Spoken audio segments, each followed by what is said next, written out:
Welcome to another edition of the PowerTalks for Remarkable Females. I am Helena Demuynck. I'm a catalyst for smart, conscious women transforming. I'm your host, and today we are going to talk about relationships. And we have been talking about relationships before, but this is different. We are going to talk about the most important relationship and conversations with that person that we have. The first one, the impactful one, and that is the relationship that we have with our mother.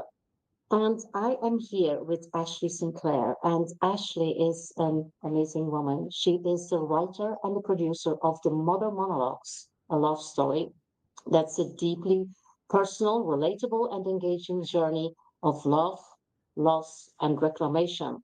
And with vulnerability, strength, and humor, she demonstrates how to transform personal heartbreak into universal healing, leaving you, the audience, inspired and transformed.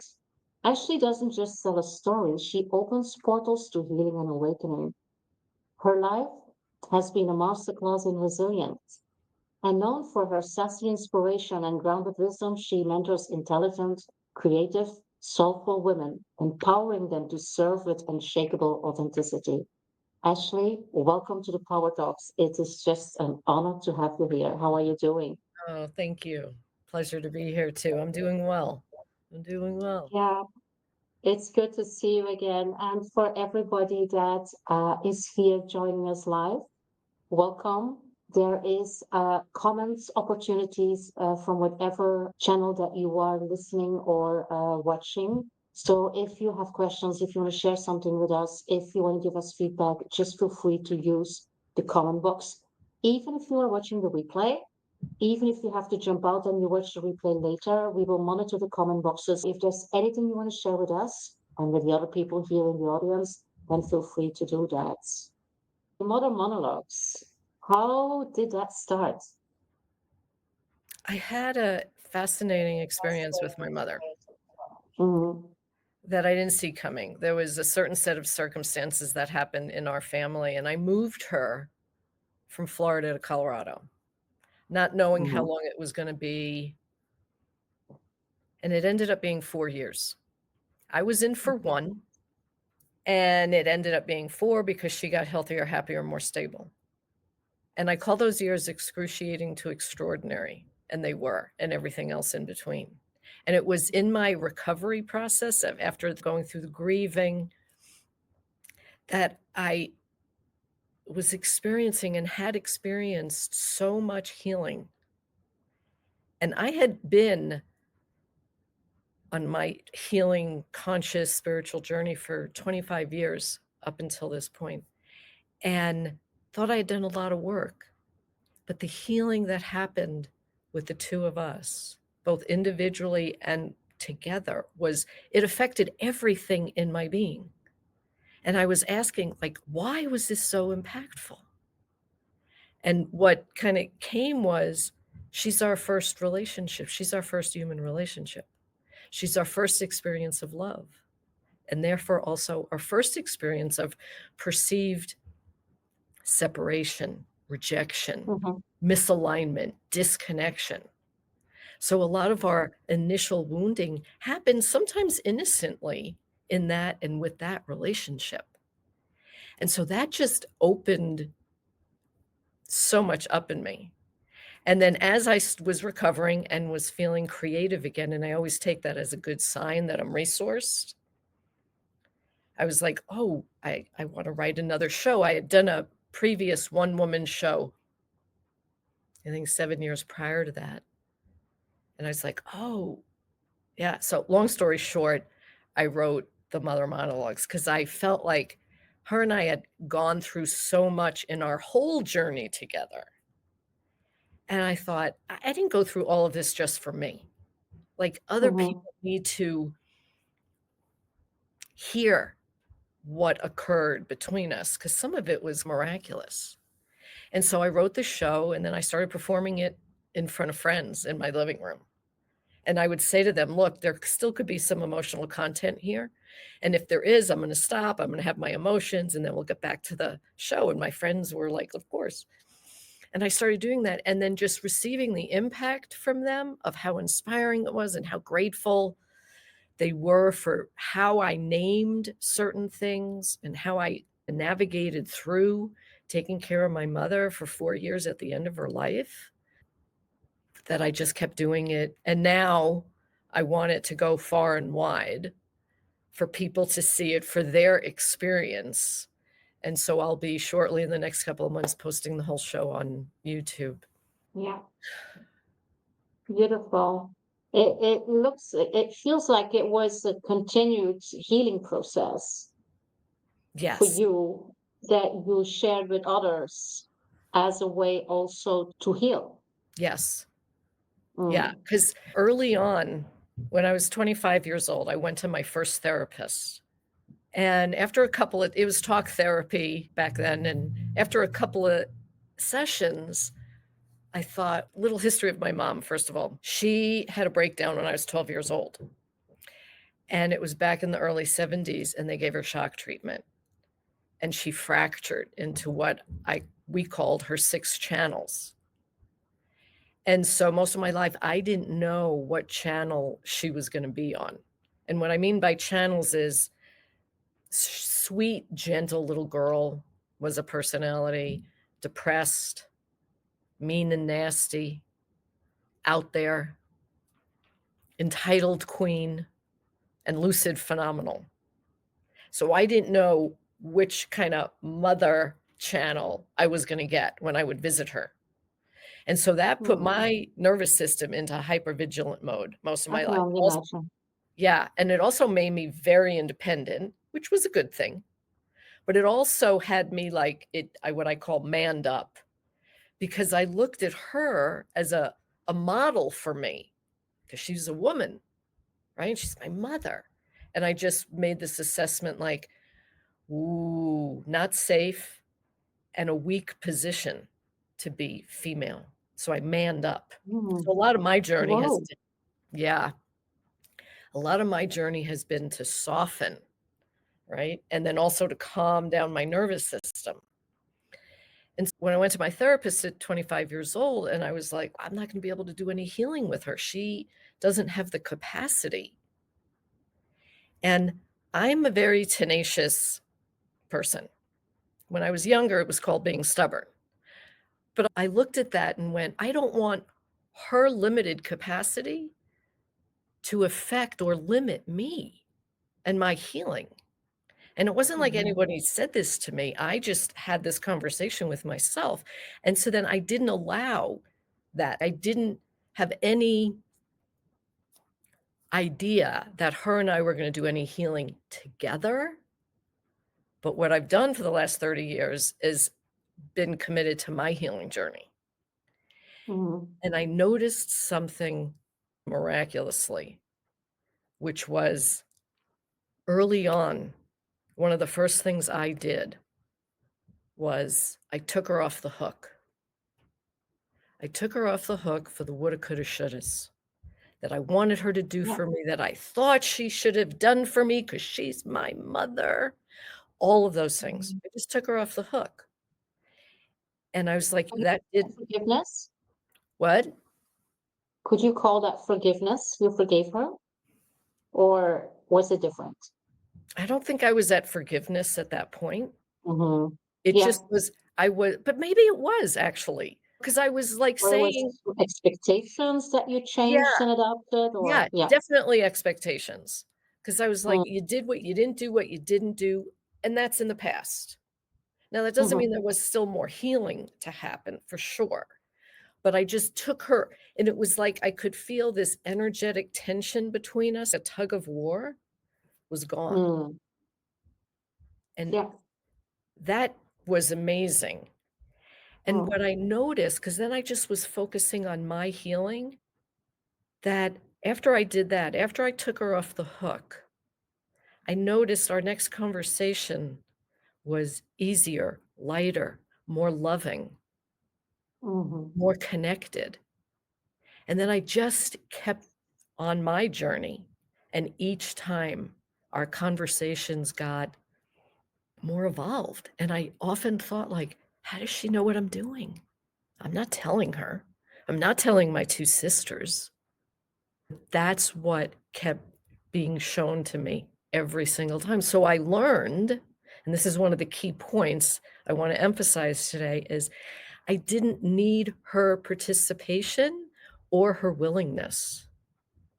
And I feel like that's one of the myths that we hold, like we need the other person for our healing. And I'm here to say Mhm. absolutely not. That's I extremely powerful. Absolutely. And it is probably also an eye opener for a lot of us hearing this. Yeah. So tell me a little bit more. What's your learning that you want to share with us Yeah. in terms of healing Mhm. from relationship? Yeah. Another really impactful thing that I did, and this wasn't until I was in my early 40s, was I took a Byron Katie workshop. And some people might be familiar with her work. It's amazing work. And what it is, you test out your stories and your beliefs. And it's a simple 4-step inquiry process. Hmm. And I went to this workshop. It was like 2.5-day workshop, and I brought my mother's story. I'm like, "We just don't have this certain type of connection." Our connection from early on was hot and cold. When it was the 2 of us, I felt our bond. But I had 2 older sisters, and when all of us were together, I often felt like the 4th wheel. And so her love and attention and connection with me was hot and cold. And so I started with that story. We just don't have this certain type of connection. Because I thought I'm gonna not prove this theory. So the process goes like this. First of all, with the listeners, bring up a story that you've carried with you, right, for years, because you possibly may be able to do it along with me right here. The process goes like this. Do you know the I mean, a story? story about a relationship you had with somebody that was very impactful, Yeah, or whatever story. yeah, yeah. It could be a belief. The stories are great because our Mm, stories either empower us or mm, imprison us, yeah. right? And so my story about my Mm, mom, it's look at me, my whole body it's all tightened up. And so it doesn't allow for greater possibility because of the story that we're holding on to and that we're identifying mhm. with, right? We're a character in that story, right? It's Exactly. very powerful. Okay, so I brought my mother's story. Four questions. Is the story true? Yeah, the story's true. I got decades of validation on it. Second question. Can you absolutely know that the story is true? Absolutely? No, not absolutely. How would you feel if you dropped the story? Time I go to that point, my body just takes this natural, organic, spontaneous breath. So I'm feeling more open and freer and more loving if I drop the story. And then the fourth question is, can you give one reason to keep the story that does not cause stress? And I couldn't. So I dropped the story of my mother and I, we just don't have this connection because when I dropped it, could I understand for the first time? Like when I was making that assessment through the decades, yeah, I was 6, 12, 15. And yes, what I felt in those moments, but I What you also could, perceive. yeah, but I could also see I couldn't possibly know all the variables of everything that was going on. And when I could see that, could I name and get in touch with the first time in my life, the longing I had all my life for her to see and love me in a particular way. And that might not ever happen. But when I could name that, be honest and vulnerable with myself about it, when I could name that, could I then fully feel all the feelings that went along with that?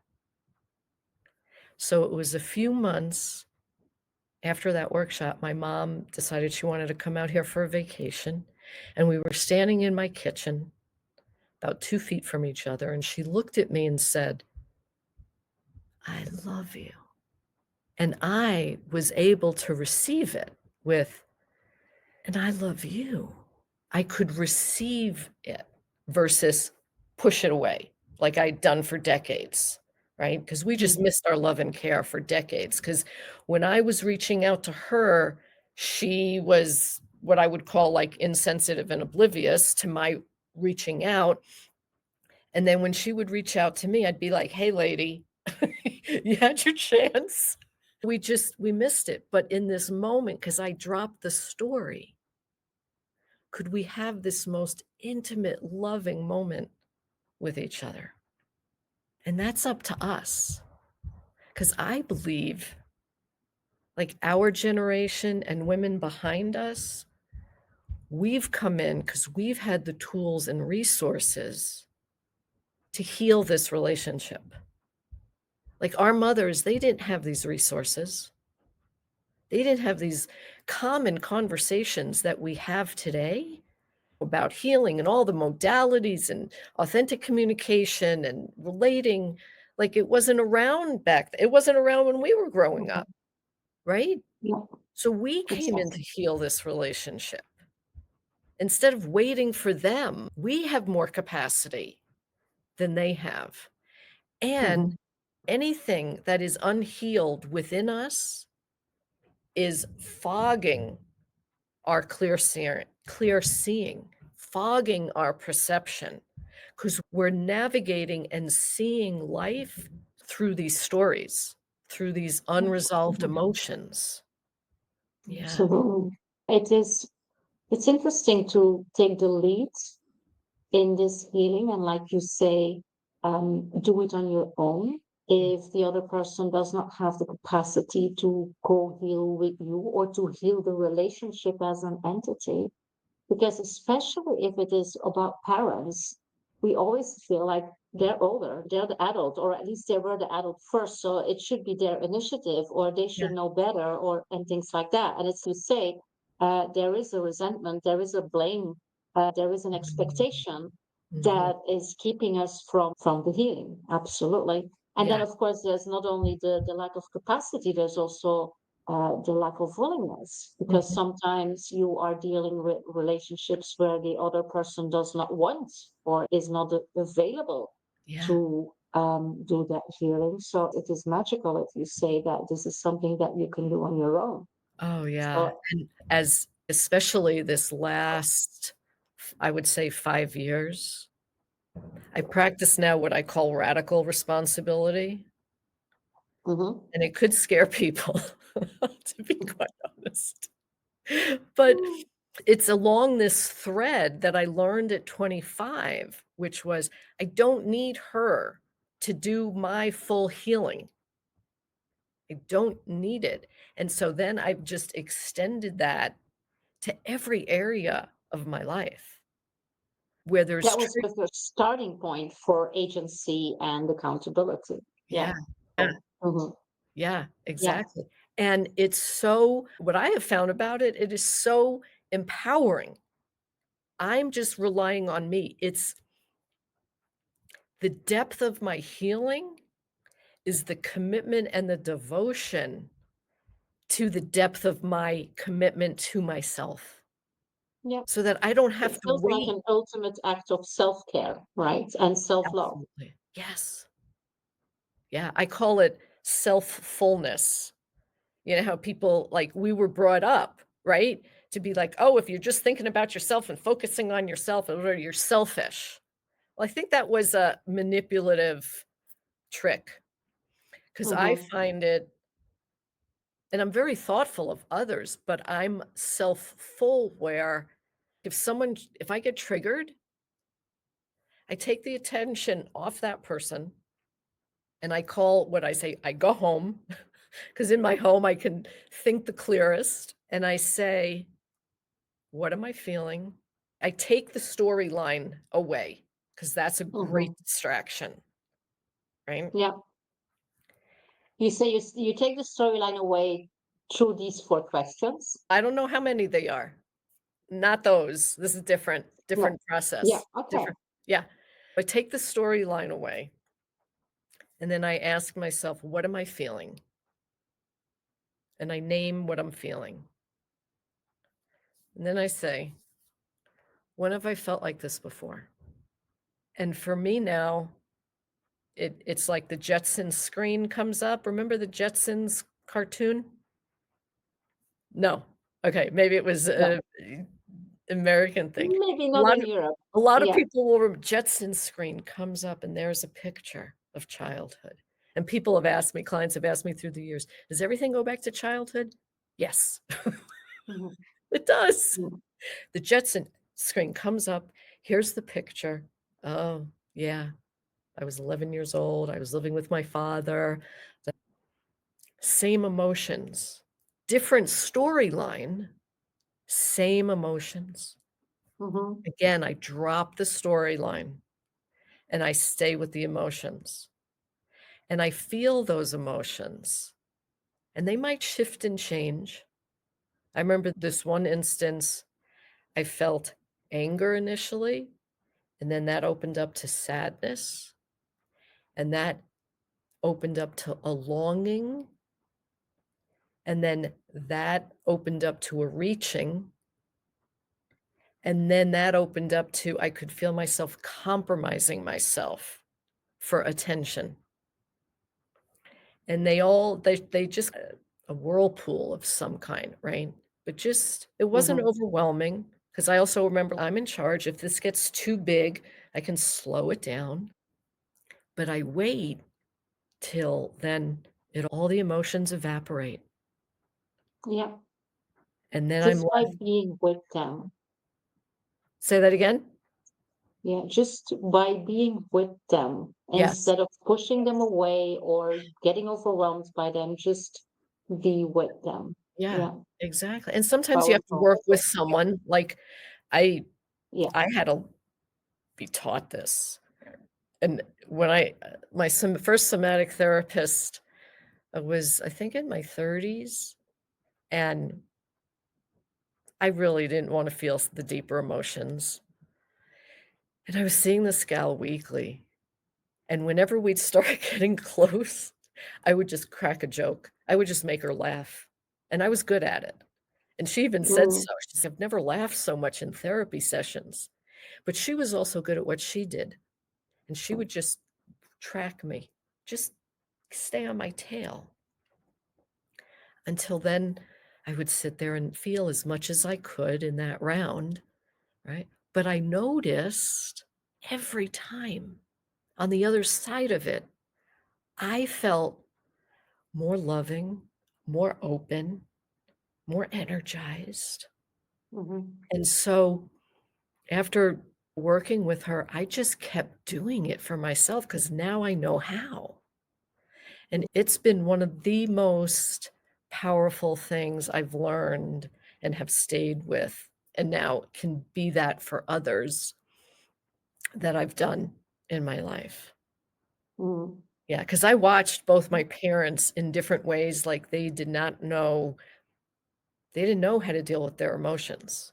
And I looked at them and went, "I don't wanna follow in either one of their footsteps necessarily, so I better figure out what these things are and learn Mm. how to deal with Yeah. them." Yeah, Mm. yeah. And how can people start with this? People that feel very uncomfortable or have no experience or no support in dealing with these emotions and have a tendency to whatever, analyze them away, push them away, stop them in their body, go into compulsive behavior or addictions or whatever helps them to avoid them, Yeah. and say, okay, yes, this is resonating. This is something I would like to try. What would be like a gentle first approach for somebody to start just being with their emotions? Yeah, great question. First, there's gotta be, which you alluded to, there's gotta be that commitment within themselves. They want to change patterns, behaviors, want healthier relationships, want more energy, more focus, because it really does our emotions inhibit so much if they're Mm. blocked, right? If they're stagnant, if they're frozen, right? I would say one really gentle way. So you got to have commitment, like to yourself, because it's not fun necessarily in the beginning till you really have some experience of what it gets you. Okay. So it's going to feel Mhm. uncomfortable. I'm not going to sugarcoat that. Mhm. However, it gets easier and easier so that you don't mind the uncomfortable because you know the jewel on the other side and you Mm. have to get through it. There's no getting Mhm. around, sideways, underneath it, numbing it. It doesn't go anywhere. It just doesn't evaporate over time Mhm. like the big emotions. Yeah. What I would recommend is sit in nature. Mm. Sit in nature. I sometimes sit in nature 6 hours at a time. I used to do it at the beach. Wow. I live in the mountains now, so I do it at the river because I need the water. Sitting by Mm. a body of water is a really good idea. Even a lake is Yeah. fine. Yep, yep. Mm. Sit there and just don't have music on, nothing. Just can you sit with yourself Mhm. in the silence and listen to nature and be with Mm. nature? Can you do that? And then start bringing up, not excavating for it, but just things that are right on the surface with you of some things that are bothering you. And think of the situation and just feel it and just stay with breathe, have plenty of water, good nourishment, because your body's got to be resourced or it won't go there. Mhm. This is a really gentle way, or in the bath. A bath is a great place as well. Feeling it. And then find somebody that you feel comfortable with and you feel like you have a good rapport with, right? Of course, working with someone is always expedient. Yeah. Now, I know that healing is a process. It's not like something that you can put in a moment in time. But if you look at the whole journey or trajectory, especially about the relationship with your mother, because we said it's the most important one that we have, it's the first one, it's very impactful. And so if it is not uplifting for us as a child, it has an impact on how we see the world, on how we see ourselves, on how we see others, Yeah. and on our decisions and choices. Even though this healing is not a process, but is there a way that you can say before the healing and after the healing in terms of your vision on life and your relationship with yourself? I just want also people that are watching or listening here to understand how important it is to do this work, even if it Mhm. looks like or feels like a very Yeah. Like, essential work. Yeah. and I appreciate you saying that's, I think, one of the myths too, is that people feel like, oh, I'm fine. I don't need to do that. Or, Mm. oh, I'm not opening up that door. It's going to be too much. And that's Mm. why, and I get that. And I held that too about certain things. My father's death, he died when I was 14 years old. And I got really angry. Oof, so angry when he died because I was like, God, like, why do you need him? I need him. And so I Mm. didn't for a decade, I didn't open up that door. And it's keeping a door closed that actually builds the pressure. Because once you open the door, you're not fighting against it. You're not saying no. And again, you're in charge. I always remind my clients about that. You're in charge of the pace. And another little drop of wisdom here I'll share is, and then I'll come back to it, is if your body is showing you, bringing you back a memory, it's your body's wisdom of telling you it's ready. This is ready to be seen and looked at and released. That's Mm. insurance. Okay. Not excavating for things. Allow this stuff to arise. Okay. Just by giving it the invitation. What's ready? What's ready to be healed? It's Mm. simple. It can be that simple. Who was I? If the question is, who was I before and after? Yeah. None of us would have recognized me. I'll tell you that. And I don't wanna say I wouldn't have liked myself, but parts of me I would not have liked because I was defensive.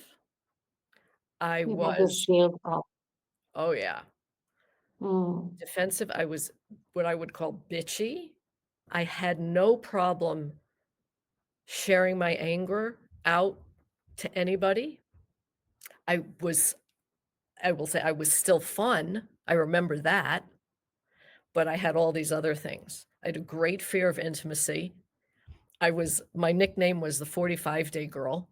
I would date a guy for 45 days, and as soon as it started to get regular, or I heard things he would say where he thought like he knew me, and now, the after, I believe I am a lot softer, a lot mm, kinder. I don't get angry often, and if I do, I'm so attuned to because it feels so intense that, again, I, like, take myself home.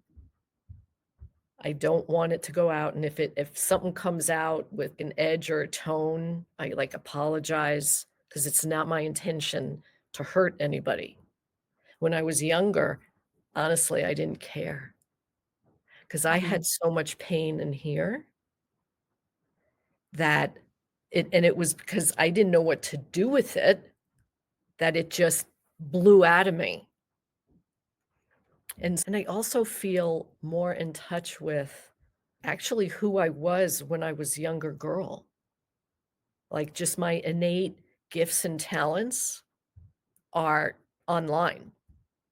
Like, they've been Mhm. integrated into my natural expression now. Oh, thank you for sharing, Ashley. Yeah. And I want to dig a little bit deeper in what you said, that nugget of wisdom that you gave, that when you are ready to heal, that it shows up or it appears. Yeah. And I feel that a lot of us, even if it appears, we don't see it because we are in a rush, we are in a rat race, we have so many things, so many priorities, so many goals, so many deadlines, things like that. And then when you talk about sitting in nature for 6 hours, Mhm. then you allow this healing to, or this need for healing to show. It Yeah. is about, you say, being very aware and conscious and even sometimes organize this time to connect and see what shows up and what needs to be heard or seen or felt, Yeah. and then deal with it. And that is something that I feel that we don't do. We don't do Mhm. anymore. Yeah. I was when I was 25 years old, I also had graduated from college, was in a management position in this company, got promoted quickly. And I was like, oh, okay. So what's next? And what I understood from the culture was okay, the next is husband, children, raise the kids, do the career, and then sit on the porch. And I thought, no, there's got to be something else. You knew that when you were 25? Yeah. My gosh, congratulations. Most of us just realize that when, or maybe sometimes never, but a Well, lot I longer. did. That's I was right. like, Yeah. there's got to be more than this, than that. Mm, And I'm like, I don't know what it is, but I'm going to start trying to figure it out. mm, And then from there, found the therapist and have been on the journey ever since. And that's honestly, that's been my number one commitment is healing, is mhm. being being me. And Yeah. also a big principle for me has been freedom. And so liberation. So that's been the driving force for me. And you have to and maybe it's not everybody's path. This isn't everyone's path. However, if you've had those thoughts of, isn't there more to life than this? Just being in the Mm, rat race, so to speak? Like, where's the joy and the love and the laughter? Are you having enough of that? Is that really your daily, like, medicine, mm, right? Or what are your biggest values? And are you living those? Are those in the forefront of your mind and your decisions every day? And yeah, finding out what those are. yeah. You have a radical responsibility for that, right? Yeah. But there's two other radical elements that you have integrated in your vision and also your programs and what you do. So tell us a little bit more about the other two. Yeah, there's radical self-care, what I Mm, call, so it's radical responsibility, radical self-care for radical service. And mm, when you do the first two, the radical service just happens. And my definition of radical service is, and this wasn't my this definition, but it came from somewhere else, which I can't remember in this moment, but it's the ability to respond with love, no matter what's happening. mm, The ability to respond with love is radical service and mm, having no agenda, just coming, being in your what I call in your heart and your soul and in the greater field and listening to what's needed next. Sometimes it's silence. Sometimes it's just a word, right? mhm, So that's what I call radical service. And the radical self care is, we've touched upon it a little bit here, it's putting yourself first mm, and clearing all this stuff out. Because something when I started learning about like my emotions and how to deal with them, and I realized, or I like had this picture was shown to me of, if all of us had to literally carry our emotional baggage with us, which means all the unresolved emotions, if we had to carry it, none of us would be walking around. It'd be too mhm. heavy. But it's Yeah. clearing that out so you can just be just this joy and love that's really there. It's all within us from when we were babies. But it's all the little traumas and the big traumas and the disappointments and the judgments and opinions that are all so heavy, right? They're blocking the joy and the love. Because that's something Mm, I've noticed and I've witnessed with clients, is when these veils of pain are dissolved, there's just the joy and the love that yeah. can just naturally flow. And It so, gives kind of lightness, right? say that again? It gives a kind of lightness Yes. and bright. Yeah. Mm, Yeah. So yeah, that's what it is, radical absolutely. responsibility, radical self-care.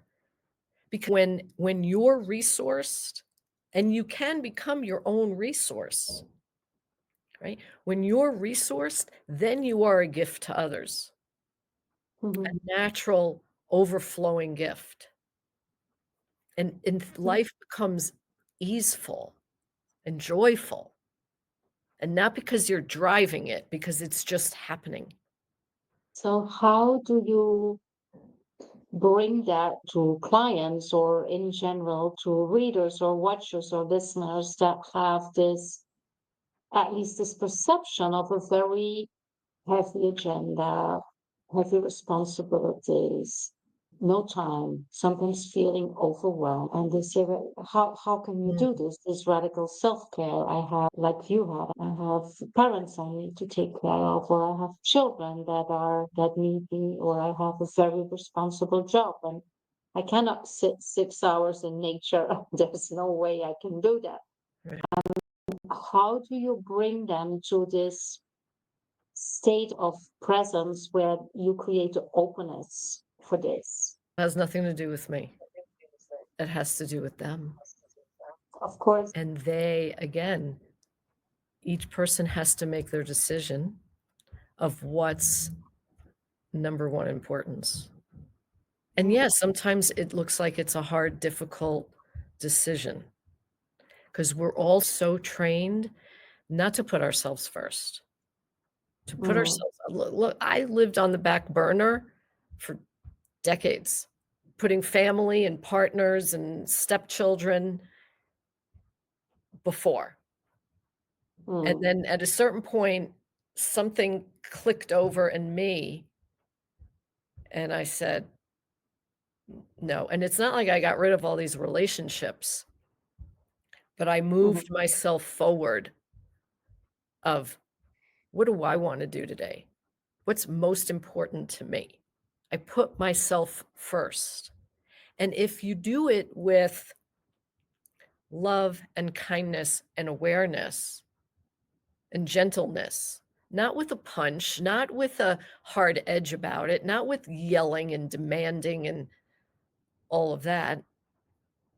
When you do it with loving kindness, it is received well. mhm, Yeah. I used to in my first marriage, I would create a fight to get space because I didn't know how to say, "I need some space." Like, it's what, 4 words? I didn't know how to say it. And so I'd yeah, create a big fight. We'd go into silence. I'd get my space.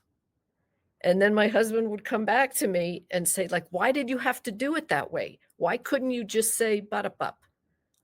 I don't know. We all have our ways. And really, yeah. it comes down to just personal devotion to yourself. Because when you're resourced, when you've spent some nice time with yourself, whatever that looks like, you are in a gentler, kinder, more easeful dem- demeanor. And that's what everyone else around you will be receiving. Or they'll Mm. receive your stressed out, overwhelmed, can't think straight demeanor. It seems an easy choice, right? It gets Yeah. easier. I know it feels difficult and feels like awkward because it's like you're not used to being in that skin Mm. of putting yourself first, but there's a part of you in there that is gonna enjoy it. I also would like to think that making that journey, not only healing from the relationship with your mother or with another very important person that was not bringing you what you needed. It's also a very important thing to do if you are a parent yourself, because it will also impact the relationships that you have with your children and the quality of the interactions with your children, not Abs only in going from the darker to the brighter side, but also as a kind of role model on how you show up and Exactly. how you are the mirror for who they are and who they become. So that's basically, I would say, the very important reason also to talk about this radical responsibility to do that. Yeah, exactly. Because everybody, we're all tuning forks to each other. Mm, We're all feeling and responding and reacting to each other. mm, One thing I noticed the 4 years my mom and I living together, like, after I would come back from the hot springs or a deep healing session, I could see and feel her keenly observing me because I was gentler, kinder, easier. I was like and then I noticed she would have a shift, and then I yeah. would have another shift, and then she would have another shift, and I literally witnessed our nervous systems co-regulating. Not a word was spoken about Mhm. whatever happened for me. Not a word. I didn't share with her my deepest healings, and I could have at towards the end, but it just wasn't the thing we talked about.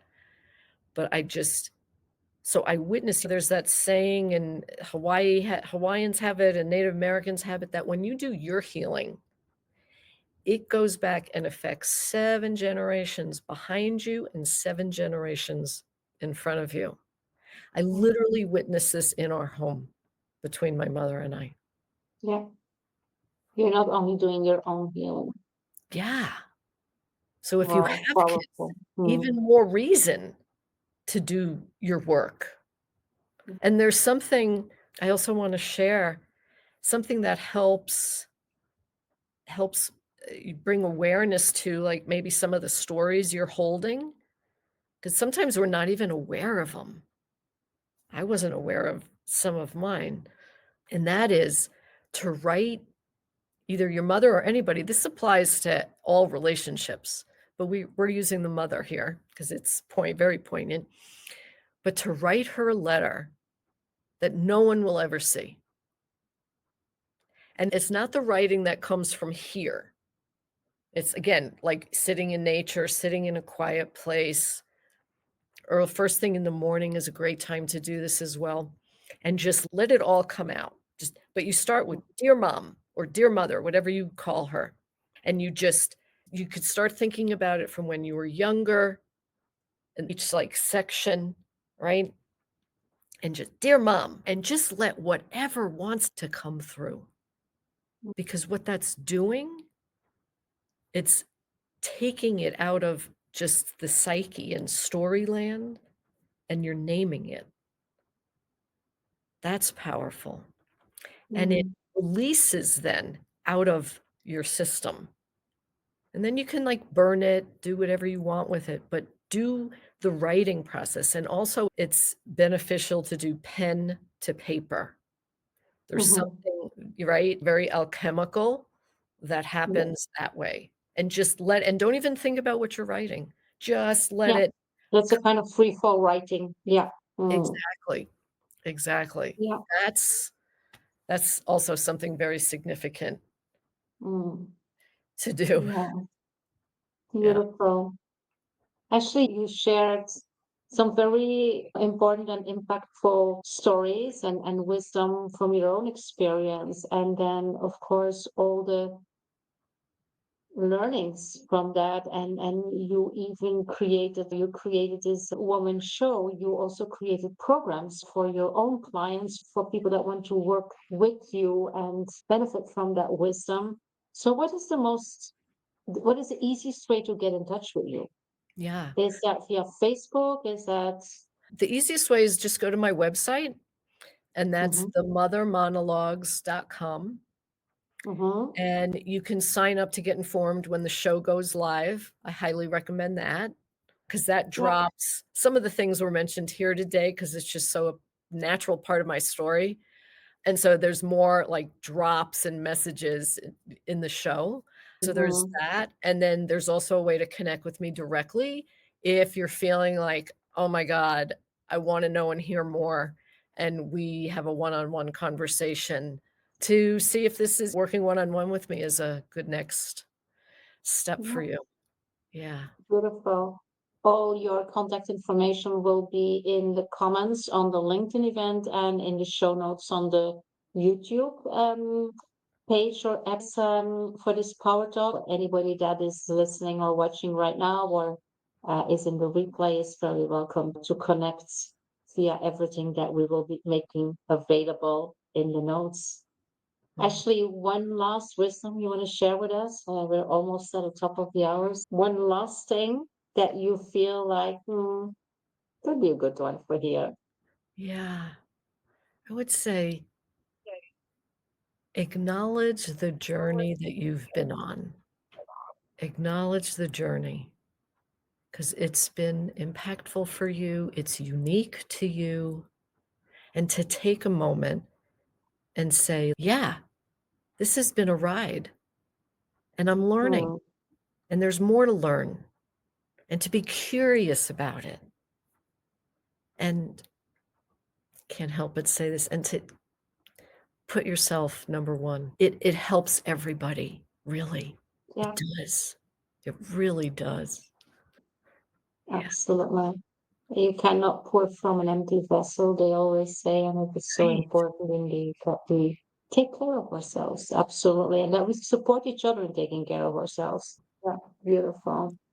Ashleigh, thank you so much. Thank you so much for being with us, for sharing your wisdom, sharing your experiences, and everybody that is here.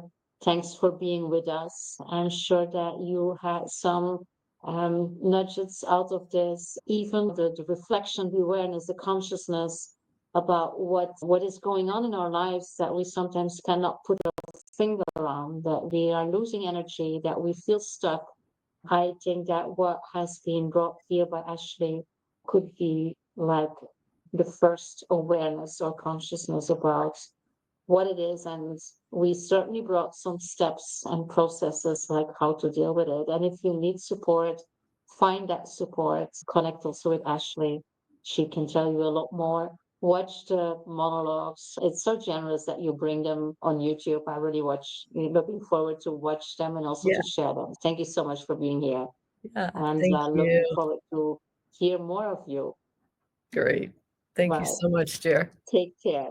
You You're too. welcome.